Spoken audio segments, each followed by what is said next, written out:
One must look into hell before one has any right to speak of heaven. Bertrand Russell. The system is changing forever. Please keep your friends and family aware. Like, subscribe. A financial advisor, and you should consult a financial advisor if you have any questions. Spoke about the digital dollar being a high priority for the Fed. I think this is a national security issue, an economic security issue for sure. You said you're committed to transparency as you look into the digital dollar. I think that's important. I think that's very important for our system of government. I think it's a very important thing for an open society. But let's get into a few specifics on that if we can. What can the public expect in terms of learning the details of this project going forward? And are some more details, are you able to share with us today what we can expect from the Fed in this year, over the course of this year with the digital dollar project? Yeah, so this is going to be an important year. And this is going to be the year in which we engage with the public pretty actively, including some public events that we're working on, which I'm not going to announce today, but there are things that we're working on. And it's the sense of this is not, here are the decisions we've made, what do you guys think? It's going to be, these are the trade-offs, they're both policy questions and there are technical questions that interrelate between those two. And they're very challenging questions. And so we're going to want to have a public dialogue about that with all of the interested constituencies. And that is the idea of what we're doing. In the meantime, we're working on the technical challenges and also collaborating with and sharing work with the other central banks around the world who are doing this. And, we will need, depending on what we do, we could well need legislative authorization for such a thing. That isn't clear until we see which way we're going. But so we will be engaging significantly with you and your colleagues on Capitol Hill as well. All lawmakers are coming together and deciding what will happen to digital currencies and crypto. Having digital fiat currency is totally different from cryptocurrency, right? And so if the Fed does adopt a digital currency that represents the US dollar, that would allow for real-time statements. I think in terms of cryptocurrency acceptance, I think it's interesting to note that in July of last year, the OCC, one of the big three regulators, as I like to call them, essentially called custodial services for crypto as a modern form of a traditional banking activity. And so in terms of banks being able to hold, issue, and transfer actual cryptocurrency within a blockchain, I think they're waiting for separate, guidance from the other two regulators before really moving forward. Government is slow. What's going to force their hand with regulations is the digital dollar. On the other hand, I think it would be just fantastic for Bitcoin, because what you do know is that once the Fed has a digital wallet and they can put more money in there, they will continue to print that money, and that is just the exact opposite value proposition from Bitcoin. Oh, so you think that if the Fed actually goes ahead with the digital dollar, that would mean that they would print more money because it's just that much easier? Yeah, I think exactly. There's two things. I mean, instead of mailing out stimulus checks, they just simply credit your wallet with more money. Alternatively, if they wanted to get you to spend that money, they put $1,400 in there, and if you don't spend it within a week, they take $100 out. And that gets you to create, that gets inflation creating, velocity, all of those type of things. Again, I think it would be really good for Bitcoin. We are in an environment of mass inflation and deficit spending. They're going to kick the can down the road for as long as possible, and digital currencies is a tool for them to do this.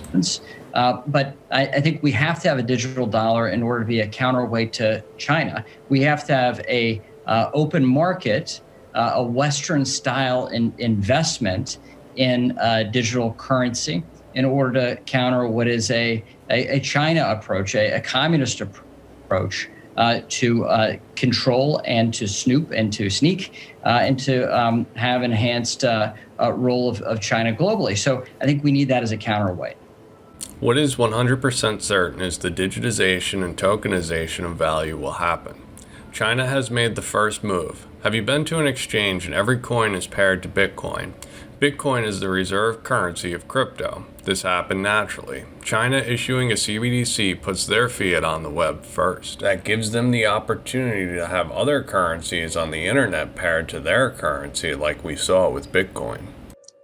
No, I don't. We are the reserve currency of the world, and that is because of our great democratic institutions, our vibrant economy, and just that we are the incumbent, and we have relatively low inflation. The value of the dollar has been relatively stable for some years now, and so I think we will be that. I think it's a very, very important decision that we make. Low inflation is a lie. Look around at the grocery store or housing prices. A vibrant economy is another lie. The U.S. is a consumer, not a producer. Our economy is debt-based, and he knows it.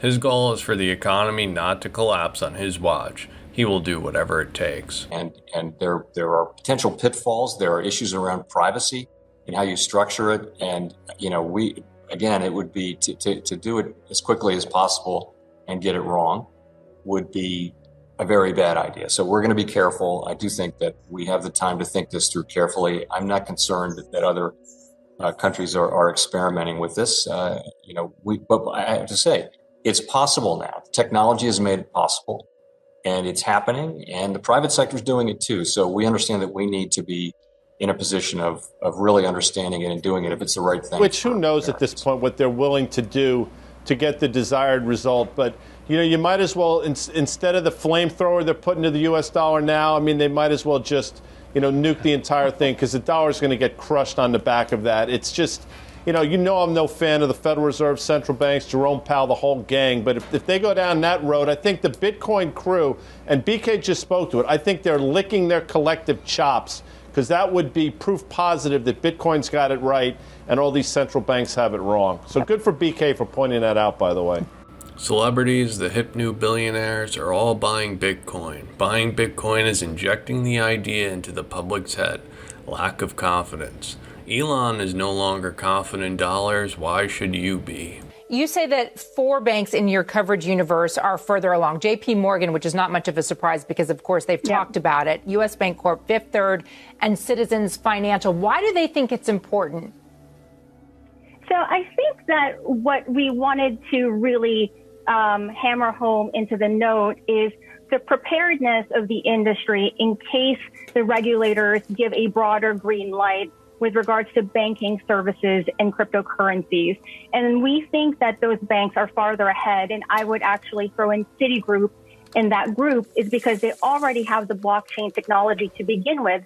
And when we had those conversations with them, they already had robust examples in terms of how they were thinking about applying blockchain technology. For example, trade settlements, intraday repo transactions, and something as simple as a loan syndication contract. Some banks are positioned. Bancorp is mentioned, that's PNC. PNC is a RippleNet partner. What's great about RippleNet is they already have a software suite to sell to the banks that are not prepared. The regulators are going to green light this, and crypto will become mainstream in a hurry. Do we need a central counterparty for the clearing of treasuries?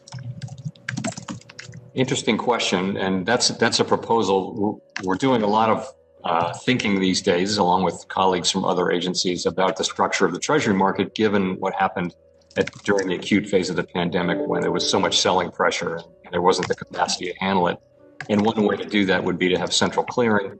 It certainly has benefits, and I've been a big fan of central clearing in other parts of the economy. It's something that we're looking at. I don't know that it'll wind up being part of the solution, but it's certainly worth looking into. So again, another very interesting analysis and question. As the system breaks down, there's more of a need for a fundamental change. This tech offers great promise in the issues that are surfacing. Well, I think we need to have redundancy and additional redundancy. I think we need to have a larger, more fulsome discussion about a digital dollar, because I think that would alleviate some of the blockage here of the Fed being a central clearer and a number of payments across our economy, across the globe. A digital dollar, who would be the clearer then? Well, it it's if you go full blockchain, then you actually have insight into it, but you don't have a central clearing party. And that is one of the advantages. If you go to a distributed ledger system, there's redundancy built into that system innately. The clogs in the system will be due to the central counterparties. They will be replaced with autonomous, distributed systems that are more secure. Have you been paying attention to the news? On February 24th, the Fed settlement system had a problem, and the system locked up.